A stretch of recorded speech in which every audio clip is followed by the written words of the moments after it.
La chaîne de télévision CNews a lancé un débat brûlant. Faut-il instaurer des quotas d'immigration? Remarque préalable, cette télévision lance un débat qui est lancé depuis des années, qui donne toujours lieu aux mêmes arguments, mais qui n'aboutit à aucune décision. Il en résulte que nous accueillons chaque année entre 400 et 450 000 immigrants, ce qui est une pure folie économique, sociale et culturelle. C'est ainsi, et continuons à débattre. Maintenant, venons-en à la question des quotas. Pour un média bien installé dans le système comme la chaîne de télévision CNews, la notion de quota se résume ainsi. Il y a des secteurs qui ont du mal à recruter et l'on a donc besoin d'organiser une immigration de main-d'œuvre.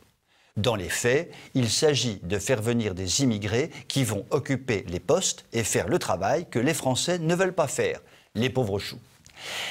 Nous connaissons par cœur cet argumentaire. Il est usé jusqu'à la corde et en fait il pose deux problèmes. Premier problème, une telle argumentation est purement et simplement raciste. Parce que, comme ça, il y aurait des sous-métiers indignes d'être exercés par des Français, mais tout à fait corrects pour des immigrés. Il est pour le moins scandaleux de penser des choses pareilles. Je ne vois pas pourquoi Cédric Dupont, lui, pourrait estimer qu'être éboueur, c'est indigne de lui, mais qu'en revanche, Mamadou Tigana serait, lui, parfait pour le poste. La seule chose dont nous sommes sûrs, c'est que le patron est très content de pouvoir embaucher Mamadou parce qu'il coûte moins cher que Cédric. Voilà qui explique que le grand patronat soit totalement favorable à l'immigration incontrôlée, ignorant ou voulant ignorer que cette immigration se révélera bien un jour ou l'autre être un désastre pour leurs entreprises. Deuxième remarque, le raisonnement des quotas d'immigration ne tient absolument pas lorsque l'on analyse les chiffres.